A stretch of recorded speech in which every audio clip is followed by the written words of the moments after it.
Media செய்திகள். இன்றைய தலைப்புச் செய்திகள். மங்கலம் தொகுதி என்ஆர் காங்கிரஸ் சார்பில் மகளிர் தின விழா கொண்டாட்டம் வெகு சிறப்பான முறையில் நடைபெற்றது. மார்டின் குழும நிறுவனர் பிறந்தநாள் விழா அமைச்சர் ஜான்குமார் சார்பில் தடபுடலான விருந்து வழங்கப்பட்டது. புதுச்சேரியில் சிலிண்டர் தட்டுப்பாட்டை நீக்க ஆளுநரும் முதல்வரும் விரைந்து நடவடிக்கை எடுக்க வேண்டும். அதிமுக மாநில செயலாளர் அன்பழகன் வலியுறுத்தல். புதுச்சேரி திலாஸ்பேட்டை நடுநிலைப் பள்ளியில் முன்னாள் மாணவர்கள் சந்திப்பு. 50 ஆண்டுகளுக்கு பின் பார்த்த மகிழ்ச்சியில் ஒருவருக்கொருவர் கைகுலுக்கி நினைவுகளை பகிர்ந்தனர். மங்கலம் தொகுதி என்ஆர் காங்கிரஸ் சார்பில் மகளிர் தின விழா கொண்டாட்டம் வெகு சிறப்பான முறையில் நடைபெற்றது. மங்கலம் தொகுதி என்ஆர் காங்கிரஸ் மற்றும் காமாட்சி அம்மாள் அறக்கட்டளை சார்பில் உலக மகளிர் தின விழா கொண்டாடினர். விழாவிற்கு காமாட்சி அம்மாள் அறக்கட்டளை நிறுவன தலைவர் மோகித் ரவிக்குமார் தலைமை தாங்கினார். முன்னாள் சேர்மன் ரேவதி பர்குணன், முன்னாள் கவுன்சிலர் ரமேஷ், மாநில மாணவரணி தலைவர் குகன், பாலகிருஷ்ணன், சேகர் ஆகியோர் முன்னிலை வகித்தனர். தொகுதி தலைவி பிரபாவதி வரவேற்றார். சிறப்பு அழைப்பாளராக என்ஆர் காங்கிரஸ் பொதுச் செயலாளர் ஜெயபால் பங்கேற்று பேசியதாவது: முதல்வர் ரங்கசாமி மகளிருக்கு பாதி கட்டணத்தில் பத்திரப்பதிவு, மகளிர் உரிமை தொகை, பிறக்கும் பெண் குழந்தைகள் பெயரில் ரூபாய் 50,000 டெபாசிட் உள்ளிட்ட பல்வேறு சலுகைகள் வழங்கி இந்தியாவிற்கே முன்னோடியாக இருக்கின்றார். மக்களுக்கு சேவை செய்ய மனம் இருக்க வேண்டும். சிலர் பதவிக்கு வந்ததும் உடனிருக்கும் கட்சியினரை மதிப்பது கிடையாது. தொகுதி மக்களை அனுசரித்து நடந்து கொள்வது கிடையாது. கட்சியை மதிப்பதே கிடையாது. குறைந்தபட்சம் ஒரு 10 பேருக்காவது நல்லது செய்ய வேண்டும். அப்பொழுதுதான் வளர முடியும். ரவிக்குமாருக்கு சேவை மனதுடன் பணிவு, அடக்கம் மற்றும் அன்பு நிறைந்துள்ளதால் அவருடைய லட்சியம் நிச்சயம் நிறைவேறும். இவ்வாறு அவர் பேசினார். முன்னாள் சேர்மன் பாலமுருகன், வட்டார மக்கள் இயக்கம் முரளிதரன் ஆகியோர் வாழ்த்துரை வழங்கினர். விழாவில் சிவகுமார், தங்கராசு, ஹரிகிருஷ்ணன், மோகன்தாஸ், நடராஜன், இளங்கோ, பாபு உள்ளிட்ட பலர் கலந்து கொண்டனர். வில்லியனூர் தொகுதியில் புதியதாக பொறுப்பேற்றுள்ள இளைஞரணி அமைப்பாளர் மற்றும் இளைஞரணி துணை அமைப்பாளர்களுக்கு புதுச்சேரி மாநில திமுக அமைப்பாளரும் வில்லியனூர் தொகுதியின் சட்டமன்ற உறுப்பினருமான சிவா புதிதாக பொறுப்பேற்றுள்ள இளைஞர்களுக்கு சால்வை அணிவித்து வாழ்த்து தெரிவித்தார். புதுச்சேரி மாநிலத்தில் திராவிட முன்னேற்ற கழகத்தை வலுப்படுத்துவதற்காக இளைஞர்களுக்கு முக்கியத்துவம் கொடுக்கும் விதமாக புதிய இளைஞர்களை அக்கட்சியில் இணைத்து அவர்களுக்கு புதிய பொறுப்புகளை தொகுதி வாரியாக திராவிட முன்னேற்ற கழகத்தின் இளைஞரணி செயலாளரும் தமிழக துணை முதலமைச்சருமான உதயநிதி ஸ்டாலின் அறிவிப்பின்படி திமுக மாநில அமைப்பாளரும் சட்டப்பேரவையின் எதிர்க்கட்சித் தலைவரும் வில்லியனூர் தொகுதி சட்டமன்ற உறுப்பினருமான சிவா பரிந்துரையின் பேரில் வில்லியனூர் தொகுதியின் இளைஞரணி அமைப்பாளராக சபரிநாதன், துணை அமைப்பாளர்களாக ரகுநாதன், சர்மா, சிலம்பரசன், மணிகண்டன், அன்பரசன், சூர்யா ஆகியோர் புதிதாக பொறுப்பேற்றுள்ள இளைஞர்களுக்கு சிவா எம்எல்ஏ சால்வை அணிவித்து வாழ்த்து தெரிவித்தார். வில்லியனூர் சட்டமன்ற உறுப்பினர் அலுவலகத்தில் நடைபெற்ற நிகழ்ச்சியில் தொகுதி செயலாளர் மணிகண்டன் உட்பட தொகுதியை சேர்ந்த திமுக நிர்வாகிகள் மற்றும் தொண்டர்கள் பலர் கலந்து கொண்டு இளைஞரணி அமைப்பாளர் மற்றும் துணை அமைப்பாளர்களுக்கு சால்வை அணிவித்து வாழ்த்து தெரிவித்தனர். மார்டின் குழும நிறுவனர் பிறந்தநாள் புதுச்சேரியில் அமைச்சர் ஜான்குமார் சார்பில் தடபுடலான விருந்து வழங்கப்பட்டது. மார்டின் குரூப் ஆஃப் கம்பெனிஸ் நிறுவனரின் பிறந்தநாளை முன்னிட்டு புதுச்சேரி காமராஜர் நகர் தொகுதியில் இன்று பொதுமக்களுக்கு சிறப்பு விருந்து வழங்கப்பட்டன. காமராஜர் நகர் தொகுதியில் அமைந்துள்ள உணவு கூடாரத்தில் நாள்தோறும் தலைவாழை இலை விருந்து வழங்கப்படுவது வழக்கம்.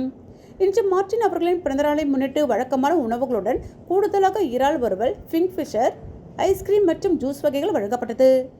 மேலும் வருகை தந்த பொதுமக்களுக்கு ஒரு டிபன் பாக்ஸ் வழங்கப்பட்டது. அந்த டிபன் பாக்ஸின் உள்ளே இனிப்பு வைக்கப்பட்டிருந்தது குறிப்பிடத்தக்கது.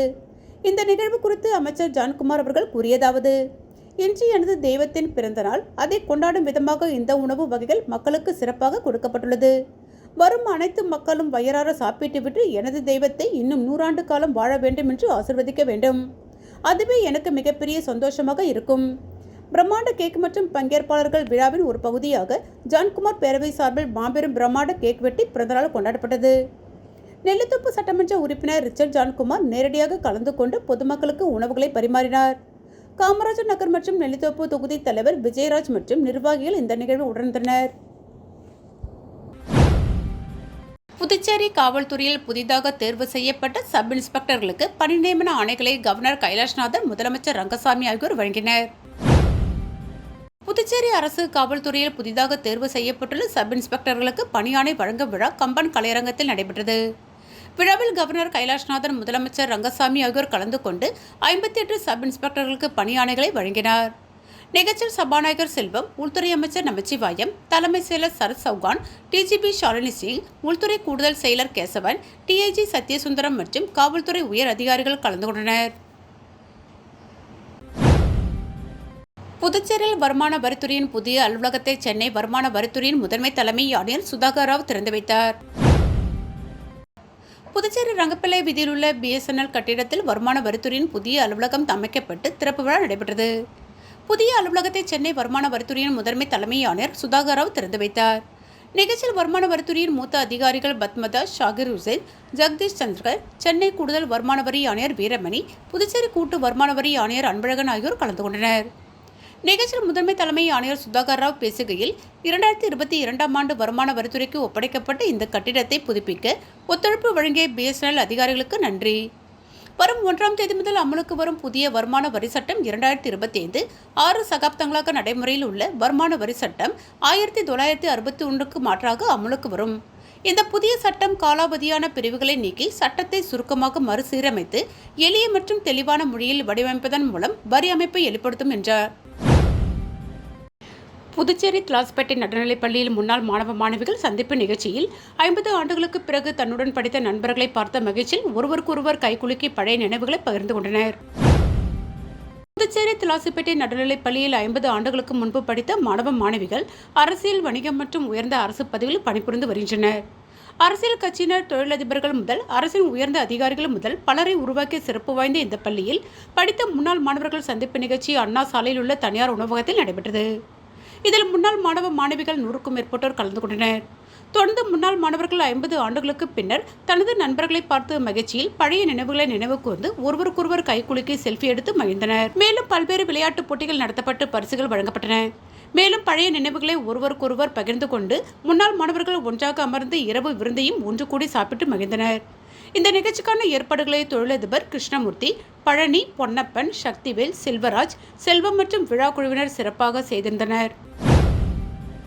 வில்லியனூரில் 79 பயனாளிகளுக்கு வீடு கட்டுவதற்கான பணியாணையை எதிர்க்கட்சித் தலைவர் சிவா வழங்கினார். புதுச்சேரி அரசு குடிசை மாற்று வாரியம் மூலம் பிரதம மந்திரி ஆவாஸ் யோஜனா திட்டத்தின் கீழ் வீடு கட்டும் திட்டத்தின் கீழ் வில்லியனூர் தொகுதியைச் சேர்ந்த 79 பயனாளிகளுக்கு கல்வீடு கட்டுவதற்காக பணியாணை வழங்கும் நிகழ்ச்சி வில்லியனூர் சட்டமன்ற உறுப்பினர் அலுவலகத்தில் நடைபெற்றது. இந்த நிகழ்ச்சியில் தொகுதி சட்டமன்ற உறுப்பினரும் எதிர்க்கட்சி தலைவருமான சிவா கலந்து கொண்டு பயனாளிகளுக்கு வீடு கட்டுவதற்கான பணியாணையை வழங்கினார். இதில் குடிசை மாற்று வாரிய இளநிலை பொறியாளர் அனில்குமார், ஆய்வாளர் இளங்கோ, திமுக தொகுதி செயலாளர் மணிகண்டன், வர்த்தகரணி அமைப்பாளர் ரமணன், விவசாய அணி துணை அமைப்பாளர் கோபி, இளைஞரணி அமைப்பாளர் உட்பட திமுக நிர்வாகிகள் திரளாக கலந்து கொண்டனர். தேசிய மக்கள் முன்னணி புதுச்சேரி யூனியன் பிரதேச மாணவர்கள் கூட்டமைப்பு இணைந்து நடத்திய சர்வதேச மகளிர் தின நிகழ்வு நடைபெற்றது. தேசிய மக்கள் முன்னணி புதுச்சேரி யூனியன் பிரதேச மாணவர்கள் கூட்டமைப்பு இணைந்து நடத்திய சர்வதேச மகளிர் தின நிகழ்வு லெனின் வீதியில் கீர்த்தி மகால் மண்டபத்தில் நடைபெற்றது. இந்நிகழ்ச்சியில் பல்வேறு நடன கலை நிகழ்ச்சிகள் மற்றும் பறை இசை வரவேற்பு நிகழ்ச்சிகள் உள்ளிட்டவை நடைபெற்றன. தமிழ்தாய் வாழ்த்துடன் நிகழ்ச்சி துவங்கியது. இந்திய தேசத்தின் முதல் பெண் ஆசிரியர் என போற்றப்படும் சாவித்திரிபாய் பூலே அவர்கள் நினைவு நாளை முன்னிட்டு மௌன அஞ்சலி செலுத்தப்பட்டது. இந்நிகழ்ச்சிக்கு தேசிய மக்கள் முன்னணியின் செயலாளர் யுவோன் சுவாமிநாதன் தலைமை தாங்க செயலாளர் ரெஜினா டேவிட் ஜோசப் முன்னிலை வகித்தார். நிகழ்ச்சியின் சிறப்பு அழைப்பாளர்களாக இந்திரா காந்தி அரசு செவிலியர் கல்லூரியில் முன்னாள் முதல்வர் முனைவர் பிரமிளா தமிழ்வாணன், ராக் பள்ளியின் முதல்வர் உஷாராணி, ராக் நர்சிங் கல்லூரியின் முதல்வர் மகேரகரசி, வித்யாபவன் பள்ளியின் உரிமையாளர் ரேகா ராஜசேகரன், ஜிப்மர் மருத்துவமனை தனி செயலாளர் இளவரசி சங்கர், சமூக செயற்பாட்டாளர் அனிதா பாலக்கட்டினன், பாரதிதாசன் மகளிர் கல்லூரி தமிழ்துறை துணை பேராசிரியர் சந்திரா, காஞ்சி மாமுனிவர் உதவி பேராசிரியர் கயல்விழி, பாவேந்தர் பாரதிதாசன் ஆசிரியை நீலா, மூத்த செவிலியர் சாந்தி மாதவன், ஆசிரம சகோதரி நிவேதா உள்ளிட்டோர் பங்கெடுத்தனர். இந்த நிகழ்வில் தேசிய மக்கள் முன்னணி தலைவர் சுவாமிநாதன் மகளிர் தின வாழ்த்துரை வழங்கினார். தேசிய மக்கள் முன்னணி நிர்வாகி தனப்பிரதிக்ஷா மகளிர் தின விழா ஏன் கொண்டாடுகிறோம் என்ற கருத்தை பகிர்ந்து கொண்டார். பின்னர் புதுச்சேரி, காரைக்கால் உள்ளிட்ட பல்வேறு பகுதிகளிலிருந்து மகளிர் ஆளுமைகளுக்கு அழைப்பு விடுக்கப்பட்டு 210 ஆளுமைகளை தேர்வு செய்து விருதுகள் வழங்கப்பட்டன. அன்னை தெரசா வாழ்நாள் சாதனையாளர் விருது, சாவித்திரிபாய் புலே வாழ்நாள் சாதனையாளர் விருது, ரமாபாய் வாழ்நாள் சாதனையாளர், மணியம்மை வாழ்நாள் சாதனையாளர் விருது, டாக்டர் முத்துலட்சுமி வாழ்நாள் சாதனையாளர் விருது, டாக்டர் முத்துலட்சுமி நல்லாசிரியர் விருது, சாவித்திரிபாய் புலே கல்வி நல்லாசிரியர் விருது, உயிர்காக்கும் மண்ணை விருது, சாதனை பெண்மணி விருது, இளம் சாதனையாளர் விருது, வீர தமிழ்ச்சி விருது, சிறந்த செவிலியர் செம்மல் நேர்மையும் சிகரமும் விருது, சிறந்த பணியாளர் விருது, மணியம்மையார் சாதனை இணையர் விருது, ரமாபாய் சாதனை இணையர் விருது என பல்வேறு தலைவர்களின் பெயர்களில் மகளிர் ஆளுமைகளுக்கு விருதுகள் வழங்கப்பட்டது. இதில் சிறந்த ஒப்பந்த ஆசிரியர்கள், சிறந்த கொரோனா கால ஒப்பந்த ஊழியர்கள், NRSM ஊழியர்கள், ஹவுஸ் கீப்பிங் ஊழியர்கள், இடுகாட்டில் பணி செய்யும் பெண்கள், ஆட்டோ ஓட்டும் பெண்கள், சமூக ஆர்வலர்கள், தனி பெற்றோராக இருந்து சாதிக்கும் பெண்கள் என பலதரப்பட்ட பெண் ஆளுமைகளை ஆராய்ந்து அவர்களுக்கு விருதுகள் வழங்கப்பட்டது. மேலும் நிகழ்வில் தேசிய மக்கள் முன்னணி மாநில செயலாளர் யுவோன் எழுதிய குருதியின் குரல் என்ற கவிதை நூலை டாக்டர் பிரமிளா தமிழ்வாணன் வெளியிடப்பட்டு அனிதா பாலகிருஷ்ணரால் பெற்றுக்கொள்ளப்பட்டு வெளியிடப்பட்டது. புத்தகத்தின் நூல் ஆய்வாளராக இளவரசி சங்கர் புத்தகம் தொடர்பாக விளக்கி பேசினார். இந்நிகழ்வில் தேசிய மக்கள் முன்னணி தலைவர் சுவாமிநாதன், பொது செயலாளர்கள் இன்னாசி ராக், மண்ணாடிப்பட்டு சிவா, கட்சியின் துணைத் தலைவர்கள் ஜெபின் லாசரஸ், ராஜேஷ், பொருளாளர் சுரேஷ், மாநில செயலாளர் ஆறுமுகம், டேவிட், ஜோசப், மணி, பிரதீப், மதன்குமார் உள்ளிட்ட ஏராளமான கட்சி தோழர்கள் பங்கெடுத்தனர். இறுதியாக செல்வி பரமேஸ்வரி நன்றி கூறினார். புதுச்சேரியில் சிலிண்டர் தட்டுப்பாட்டை நீக்க ஆளுநரும் முதல்வரும் விரைந்து நடவடிக்கை எடுக்க வேண்டும் என அதிமுக மாநில செயலாளர் அன்பழகன் வலியுறுத்தியுள்ளார். இது தொடர்பாக அதிமுக அலுவலகத்தில் செய்தியாளர்களை சந்தித்த அன்பழகன், புதுச்சேரி மாநிலத்தில் 10ஆம் வகுப்பு தேர்வு எழுதும் அனைத்து மாணவ மாணவியர்களுக்கும் அதிமுக சார்பாக நெஞ்சார்ந்த வாழ்த்துக்களை தெரிவித்துக் கொள்கிறோம். நாடு முழுவதும் சிலிண்டர் தட்டுப்பாடு ஏற்பட்டு மக்கள் சிரமப்படுகின்றனர். தற்போது வர்த்தக நிறுவனங்களில் சிலிண்டர் தட்டுப்பாடு ஏற்பட்டுள்ளது. கேஸ் சிலிண்டர் தட்டுப்பாடு இல்லாமல் கிடைப்பதற்கு அரசு நடவடிக்கை எடுக்க வேண்டும்.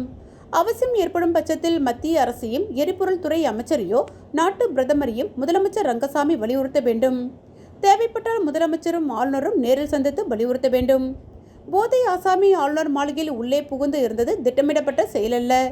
நகரத்தின் பல்வேறு பகுதிகளில் இதுபோன்ற சம்பவங்கள் நடந்து வருகிறது.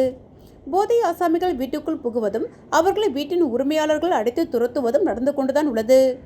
துணைநிலை ஆளுநர் வீட்டில் பாதுகாப்பு பணியில் ஈடுபட்டிருக்கின்ற காவலர்கள் இந்த செயலுக்கு பொறுப்பேற்று அவர்கள் மீது டிஜிபி அவர்கள் உரிய விசாரணைக்கு உட்படுத்த வேண்டும். தமிழகத்தில் விடியா திராவிட முன்னேற்றக் கழக ஆட்சியில் சிதம்பரத்தின் மகனான கார்த்திக் சிதம்பரத்தின் அலுவலகத்தின் மீது பெட்ரோல் குண்டு வீசப்பட்டுள்ளது. புதுச்சேரி ஆளுநர் மாளிகையில் போதை ஆசாமி புகுந்ததற்காக பொறுப்பேற்று அமைச்சரும் முதல்வரும் ராஜினாமா செய்ய வேண்டும் என்று கூறும் நாராயணசாமி சிதம்பரத்தின் மகனான கார்த்திக் சிதம்பரத்தின் அலுவலகத்தின் மீது பெட்ரோல் குண்டு வீசப்பட்டுள்ளது. இதற்கு பொறுப்பேற்று தமிழகத்தின் முதல்வர் ஸ்டாலின் அவர்களை பதவி விலக நாராயணசாமி சொல்வாரா? உண்மையில் நாராயணசாமிக்கு காங்கிரஸ் ரத்தம் ஓடுகிறது என்றால் கார்த்திக் சிதம்பரத்தின் அலுவலகத்தின் மீது பெட்ரோல் குண்டு வீசப்பட்டது சம்பந்தமாக குறைந்தபட்சம் தனது கண்டனத்தை பதிவு செய்வாரா? சட்டவிரோத ஆட்சி நடத்தக்கூடிய விடியா திராவிட முன்னேற்றக் கழகத்தின் ஆட்சியை கண்டிக்கும் தைரியம் நாராயணசாமிக்கு உள்ளதா? புதுச்சேரி ஒரு நியாயம், தமிழகத்தில் நிலைப்பாடு என்று நாராயணசாமி இருப்பது வன்மையாக கண்டிக்கத்தக்கது. பொலிட்டிக்கல் BA போன்று நாராயணசாமியின் செயல்பாடு இருக்கிறது. நாராயணசாமிக்கு மக்கள் சரியான பாடத்தை புகட்டுவார்கள். அதேபோன்று அவர் சார்ந்துள்ள காங்கிரஸ் கட்சிக்கு மக்கள் சரியான பாடத்தை புகட்டுவார்கள் என்று தெரிவித்தார். ராஜ்பவன் தொகுதிக்குட்பட்ட சங்கரதாஸ் வீதியில் பாதாள சாக்கடை அமைப்பதற்காக தோண்டப்பட்ட பள்ளங்களை உடனடியாக சரி செய்து சாலையை சீரமைக்காவிட்டால் மக்களை திரட்டி போராட்டத்தில் ஈடுபடுவோம் என தவிக மாநில நிர்வாகியும் முன்னாள் IGயுமான சந்திரன் எச்சரிக்கை விடுத்துள்ளார். புதுச்சேரி பொதுப்பணித்துறை அமைச்சரின் தொகுதியான ராஜ்பவன் தொகுதியில் சங்கரதாஸ் வீதி உள்ளது. இங்கு கடந்த 6 மாதங்களுக்கு முன்பு பாதாள சாக்கடை பணிக்காக சாலை முழுவதும் பள்ளங்கள் நோண்டப்பட்டது. இதுவரை பணிகளை முடிக்காமலும் பள்ளங்களை மூடாததாலும் அடிக்கடி விபத்துக்கள் ஏற்படுகிறது. இது தொடர்பாக அப்பகுதி மக்கள் பலமுறை புகார் அளித்தும் எந்தவித நடவடிக்கையும் எடுக்கப்படவில்லை என கூறப்படுகிறது. இந்த நிலையில் தமிழக வெற்றிக் கழகத்தின் மாநில நிர்வாகியும் முன்னாள் IGயுமான சந்திரன் தமிழக வெற்றிக் கழகத்தின் நிர்வாகிகளுடன் சம்பந்தப்பட்ட இடத்தை பார்வையிட்டு ஆய்வு செய்தார். அப்போது கடந்த 6 மாத காலமாக சைக்கிளில் கூட செல்ல முடியவில்லை என அப்பகுதி மக்கள் அவரிடம் முறையிட்டனர். இது தொடர்பாக செய்தியாளர்களிடம் பேசிய அவர், பொதுப்பணித்துறை அமைச்சர் லட்சுமி நாராயணன் தொகுதியில் பொதுப்பணித்துறை மூலம் நடைபெறும் கடந்த 6 மாத காலமாக மந்தமாக நடைபெற்று வருகிறது என்றும் மக்கள் மேல் அக்கறை இல்லாமல் அமைச்சர் செயல்படுவதாக குற்றம் சாட்டினார். உடனடியாக பணிகளை முடித்து பள்ளங்களை மூடி சாலையை சீரமைக்காவிட்டால் தமிழக வெற்றிக் கழகம் சார்பில் மக்களை திரட்டி போராட்டத்தில் ஈடுபடுவோம் என அரசுக்கு எச்சரிக்கை விடுத்தார். இந்த ஆய்வின் போது ராஜ்பவன் தொகுதி தமிழக வெற்றிக் கழக நிர்வாகிகள் உணர்ந்தனர். புதுச்சேரி கிராம வங்கியில் சர்வதேச மகளிர் தின விழா வெகு சிறப்பாக கொண்டாடப்பட்டது. புதுவை சாரத்தை தலைமையிடமாக கொண்டு இயங்கி வரும் புதுச்சேரி கிராம வங்கியில் சர்வதேச மகளிர் தின விழா வெகு சிறப்பாக கொண்டாடப்பட்டது. இந்த சிறப்பு விருந்தினராக IPS அதிகாரி சுருதி கலந்து கொண்டு விழாவில் பங்கேற்று அனைத்து மகளிர் வங்கி ஊழியர்களும் ஊக்குவித்து பேசினார். மேலும் தனது வாழ்த்துறையில் உண்மை நிகழ்வுகளை மேற்கோள் காட்டி அனைவரையும் உற்சாகப்படுத்தினார். விழாவில் கலந்து கொண்ட பலரும் பெண்களின் இன்றைய நிலை குறித்து பேசியும் பாட்டு பாடும் விழாவிற்கு மேலும் சிறப்பு சேர்த்தனர். கோலப்போட்டி, தீயில்லாத சமையல், பேச்சு போட்டி ஆகிய போட்டியில் கலந்து கொண்டு வெற்றி பெற்றவர்களுக்கு சிறப்பு விருந்தினர் பரிசுகள் வழங்கினார். இவ்விழாவில் வங்கித் தலைவர் ரத்னவேல், பொது மேலாளர் கணபதி ஆகியோர் கலந்து கொண்டு மகளிர் ஊழியர்களை பாராட்டி பேசினர். காரைக்காலில் 1-2 நாட்கள் மட்டுமே சிலிண்டர் உணவகங்களில் கையிருப்பு. நாளை முதல் தோசை, இட்லி, பூரி வகையில் உணவகங்களில் நிறுத்தம். நாளை முதல் டீ கடைகளும் மூடல். 2 நாட்கள் சிலிண்டர் வரவில்லை என்றால் உணவகங்கள் மூடப்படும். காரைக்கால் ஹோட்டல் உரிமையாளர்கள் சங்கம் அறிவிப்பு. காரைக்கால் மாவட்டத்தில் ஏற்பட்டுள்ள கடுமையான சிலிண்டர் தட்டுப்பாட்டால் மாவட்டம் முழுவதும் 200க்கும் மேற்பட்ட உணவகங்கள் இயங்கி வந்த நிலையில் காரைக்கால் நகரப்பகுதி மற்றும் திருநள்ளாறு தமிழக பகுதியான நாகூர், வேளாங்கண்ணி உள்ளிட்ட முக்கிய சுற்றுலா தலங்களில் பெரும்பாலான உணவகங்களில் இட்லி மட்டும் விநியோகம் செய்யப்பட்டு வருகிறது. இதனால் அங்கு வரும் சுற்றுலா பயணிகள் உணவு கிடைக்காமல் உணவுகளில் காத்திருந்து கடும் அவதியுற்று வருகின்றனர். பல்வேறு பகுதிகளில் சிலிண்டர் தட்டுப்பாட்டால் உணவகங்கள் மூடப்பட்டு வருகிறது. அதன் உரிமையாளர்கள் மற்றும் தினக்கூலி தொழிலாளர்களின் வாழ்வாதாரம் முடங்கியுள்ளது. மேலும் காலை உணவிற்காக உணவகங்களை மட்டுமே நம்பியிருக்கும் கல்லூரி மாணவர்கள் மற்றும் வெளியூர்களிலிருந்து வந்து பணிபுரிபவர்களும் பெரும் சிரமத்தை சந்தித்து வருகின்றனர். இதனிடையே ஹோட்டல் உரிமையாளர் சங்கம் தலைவர் பாலகிருஷ்ணன் தெரிவிக்கையில், 1-2 நாட்கள் மட்டுமே சிலிண்டர் தற்போது கையிருப்பு உள்ளதாகவும், நாளை முதல் இட்லி, தோசை, பூரி மற்றும் தொடர்ந்து இறந்து கொண்டிருக்கும் சமைக்கும் பொருட்களும் நாளை முதல் நிறுத்தப்படுவதாகவும், ஒரே நேரத்தில் சமைக்கும் தயிர் சாதம், லெமன் சாதம், ஃப்ரைட் ரைஸ் உள்ளிட்டவைகள் மட்டும் நாளை முதல் விநியோகிக்கப்படும் என்றும், இதேபோல் டீ கடைகள் நாளை முதல் மூடப்பட உள்ளதாகவும் தெரிவித்துள்ளனர். 1-2 நாட்களுக்குள் சிலிண்டர் வரவில்லை என்றால் உணவகங்கள் மூடப்படும் என்று ஹோட்டல் உரிமையாளர்கள் தெரிவித்துள்ளனர். எம்ஜிஆர் தொப்பியுடன் கூடிய முதல்வர் ரங்கசாமி படத்துடன் அவருக்கு ஆஷா பணியாளர்கள் நன்றி தெரிவித்தனர். புதுச்சேரி அரசின் சுகாதாரத்துறையின் கீழ் 350 ஆஷா பணியாளர்கள் பணியாற்றி வருகின்றனர். இவர்களுக்கு மாத சம்பளமாக 1850 ரூபாய் முதலில் வழங்கப்பட்டது. பின்பு அது 3000, 8000 என படிப்படியாக உயர்ந்து தற்போது 10,000 ரூபாய் வழங்கப்படுகிறது. இதனை உயர்த்திட கோரி ஆஷா பணியாளர்கள் பலகட்ட போராட்டங்களை நடத்தி வந்தனர். இந்நிலையில் அவர்களுக்கான சம்பளத்தை 18,000 ரூபாயாக முதல்வர் ரங்கசாமி உயர்த்தினார். இதற்கு நன்றி தெரிவிக்கும் வகையில் எம்ஜிஆர் தொப்பி போட்ட முதல்வர் ரங்கசாமி படத்துடன் சட்டசபை எதிரே ஆஷா பணியாளர்கள் கூடி முதல்வர் வாழ்க என கோஷமிட்டனர். தமிழகத்தில் ஏழை எளிய மக்களின் கஷ்டங்களை உணர்ந்து எம்ஜிஆர் செயல்பட்டது போல் முதல்வர் செயல்படுவதாக ஆஷா பணியாளர்கள் தெரிவித்தனர். முருங்கப்பாக்கம் பகுதியில் 50 லட்சம் ரூபாய் மதிப்பீட்டில் டோபிகானா கட்டிடம் அமைக்கும் பணியினை சட்டமன்ற உறுப்பினர் பாஸ்கர் என்கிற தட்சிணாமூர்த்தி பூமி பூஜை செய்து துவக்கி வைத்தார். அரியாங்குப்பம் சட்டமன்ற தொகுதி முருங்கம்பாக்கம் பகுதியில் சலவை தொழிலாளர்களுக்கான கட்டிடம் 40 ஆண்டுகளுக்கு முன்பு கட்டப்பட்டு அவர்கள் பயன்படுத்தி வந்தனர். இக்கட்டிடம் முழுவதும் சேதமடைந்து பயனற்ற முறையில் இருந்து வருகிறது. இதனை சரி செய்து புதிய கட்டிடம் அமைத்து தர வேண்டுமென அப்பகுதியைச் சேர்ந்த சலவை தொழிலாளர்கள் சட்டமன்ற உறுப்பினரிடம் கோரிக்கை வைத்தனர். அவர்களின் நீண்டநாள் கோரிக்கையினை செயல்படுத்தும் விதமாக சட்டமன்ற உறுப்பினர் பாஸ்கர் என்கிற தட்சிணாமூர்த்தியின் தீவிர முயற்சியால் சட்டமன்ற உறுப்பினர் தொகுதி மேம்பாட்டு நிதியில் புதுச்சேரி நகராட்சி மூலம் 50 லட்சம் ரூபாய் மதிப்பீட்டில் புதிய கட்டிடம் அமைக்க அரசாணை பெறப்பட்டு இப்பணிக்கான பூமி பூஜையை சட்டமன்ற உறுப்பினர் பாஸ்கர் என்கிற தட்சிணாமூர்த்தி தலைமையில் நேற்று மாலை நடைபெற்றது.